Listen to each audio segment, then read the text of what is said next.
ಇದು ಕೌದಿ ಹೊಲ್ಸಕ್ಕೆ ಹಳೆ ಬಟ್ಟೆ ಎಲ್ಲ ತಗೊಬಂದಿದ್ದೆ ಅಂತ ಹೇಳಿದ್ದೆ ಅಲ್ವಾ ಬೆಂಗಳೂರಲ್ಲಿ, ಅದು ಪ್ರೀವಿಯಸ್ ವಿಡಿಯೋದಲ್ಲಿ.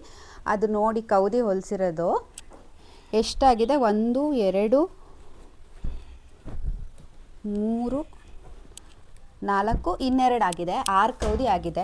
ಇದಕ್ಕೆ ಎಷ್ಟು ಹಾಕ್ಸಿದೀವಮ್ಮ ಇದಕ್ಕೆ ಸೀರೆ? ಇದಕ್ಕೆ ಒಂದು ಅರ್ಧೋಗಿರೋದು ಕೌದಿ ಇತ್ತಲ್ಲ ಅದು, ಅದ್ರ ಜೊತೆಗೆ 4 ಸೀರೆ ಕೊಟ್ರೆ ಈ ತರ ನೀಟಾಗಿ ಹೊಲ್ಕೊಡ್ತಾರೆ.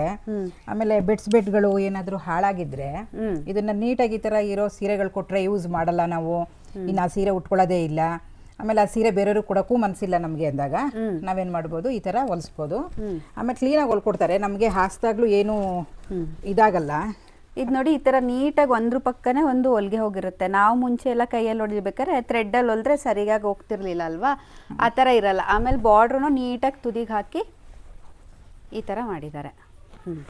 ಹೇಳ್ರಿ. ಅದೇ ರಾಜಸ್ಥಾನಿಯವರೆಲ್ಲ ಹೊಲ್ದು ಕೊಡ್ತಾರಲ್ಲ, ಅವರು ಒಳಗಡೆಗೆ ಹತ್ತಿ ಹಾಕ್ಬಿಟ್ಟು ಹೊಲ್ಕೊಡ್ತಾರೆ.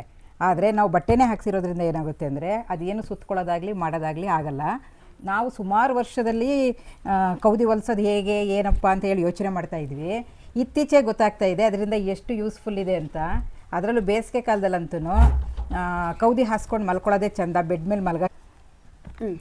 ಅದು ಕುರ್ಲಾನ್ಗಿಂತನೂ ಎಲ್ಲ ತುಂಬ ಒಳ್ಳೆಯದು. ಇದು ಹಿಂದಿಲಿ ಏನು ಹೇಳ್ತಾರೆ ಅಂತ ನನಗೆ ರಸೋಯ್ ಅಂತ ಹೇಳ್ತಾರೆ ಹಿಂದಿಲಿ. ಅದೇ ಥರನೇ ಇವರು ನಾರ್ತ್ ಕರ್ನಾಟಕದವರು. ಎಷ್ಟು ತೊಗೊಂಡ್ರಮ್ಮ ಒಂದು ಕೌದಿ ಹೊಲಿಯೋಕ್ಕೆ? 250 ತಗೋತಾರೆ. ಇವಾಗ ನಿಮ್ದು ಮಕ್ಳದ್ದು ಹಳೆ ಬಟ್ಟೆ ಇರ್ಬೋದು ಅಥವಾ ಇನ್ನು ಯಾವುದೇ ಚಿಕ್ಕ ಪುಟ್ಟ ವೇಸ್ಟ್ ಬಟ್ಟೆ ಕೊಟ್ರು ಅವ್ರು ಅದಕ್ಕೆ ಅಡ್ಜಸ್ಟ್ ಆಗಂಗೆ ಕೊಡ್ತಾರೆ. ನಾವೇ ಬೇಕಾದರೆ ಹಿಂದೆ ಒಂದು ಸೀರೆ ಹಾಕಿದ್ದಾರೆ ಮತ್ತು ಮುಂದೆ ಒಂದು ಸೀರೆ ಹಾಕಿದ್ದಾರೆ. ಟೋಟಲ್ 5 ಸೀರೆ ಅಂದರೆ ಒಂದು ಹಳೆ ಬೆಡ್ಶೀಟು 5 ಸೀರೆ ಹಾಕಿದ್ದಾರೆ. ನಮ್ಗೆ ಎಷ್ಟು ದಪ್ಪ ಬೇಕಾದ್ರೂ ಹೊಲ್ಕೊಡ್ತಾರೆ. ಆಮೇಲೆ ಎಷ್ಟು ಸೈಜಿಗೆ ಬೇಕಾದರೂ, ಇದು ಡಬಲ್ ಸೈಜ್ ಇದೆ ಆಲ್ಮೋಸ್ಟ್. ಇದು ಒಂದರಲ್ಲಿ ಇಬ್ರು ಅಥವಾ 3 ಜನ ಮಲ್ಕೋಬಹುದು ಹಾಸನ. ಈಗ ಪ್ರತಿ ಊರಿಗೂ ಬರ್ತಾ ಇದ್ದಾರೆ ಅವರು ಹೊಲ್ಕೊಡೋರು. ಮೊದಲು ಸಿಗ್ತಾ ಇರಲಿಲ್ಲ, ಈಗ ಪ್ರತಿ ಊರಿಗೂ ಬರ್ತಾ ಇರೋದ್ರಿಂದ ಈ ಥರ ಹೊಲ್ಸೋದ್ರಿಂದ ನಮಗೆ ಯಾವುದು ತುಂಬ ಇಷ್ಟ ಆಗಿದೆ ಅದನ್ನೆಲ್ಲ ಇಟ್ಕೋಬೋದು. ಇದು ನೋಡಿ ನಿಜವಾಗ್ಲೂ ಬೆಡ್ಶೀಟ್ ಥರನೇ ಕಾಣ್ತಾ ಇದೆ, ಹಾಸ್ಕೊಳ್ಳೋಕ್ಕೆಲ್ಲ ಮಲ್ಕೊಳ್ಳೋಕ್ಕೆಲ್ಲ ತುಂಬಾ ಚೆನ್ನಾಗಿದೆ. ಹೊಚ್ಕೊಳ್ಳೋಕ್ಕೂ ಹೊಚ್ಕೋಬಹುದು. ಏನಾದರೂ ಹಳೆ ವೇಸ್ಟ್ ಬೆಡ್ ಎಲ್ಲ ಇತ್ತು ಅಂದರೆ ಅದ್ರೊಳಗಡೆ ಹಾಕ್ಬಿಟ್ಟು ಈ ಥರ ಈ ಸ್ಯಾರಿಗಲ್ಲ, ಈ ಥರ ಕಾಟನ್ ಸ್ಯಾರಿಗೆ ಹಾಕೊಂಡ್ರೆ ಇದನ್ನ ಹೊಚ್ಕೊಳ್ಳೋಕ್ಕೂ ಚೆನ್ನಾಗಿರುತ್ತೆ, ತುಂಬ ಬೆಚ್ಚಗಾಗುತ್ತೆ. ಆಮೇಲೆ ಇದು ಕಂಬಳಿ ಈ ಥರ, ಮುಂಚೆ ಕಂಬಳಿ ಅಂತ ಯೂಸ್ ಮಾಡ್ತಿದ್ವಿ, ಆ ಥರ ಇರುತ್ತೆ. ವೇಸ್ಟ್ ಮಾಡ್ದಂಗೆ ಈ ಥರ ಮಾಡ್ಕೋಬೋದು.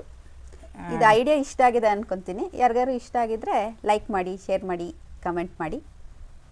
ಯಾರಿಗಾರು ಡೀಟೇಲ್ಸ್ ಬೇಕು ಅಂತ ಹೇಳಿದ್ರೆ ಪಿಂಗ್ ಮಾಡಿ.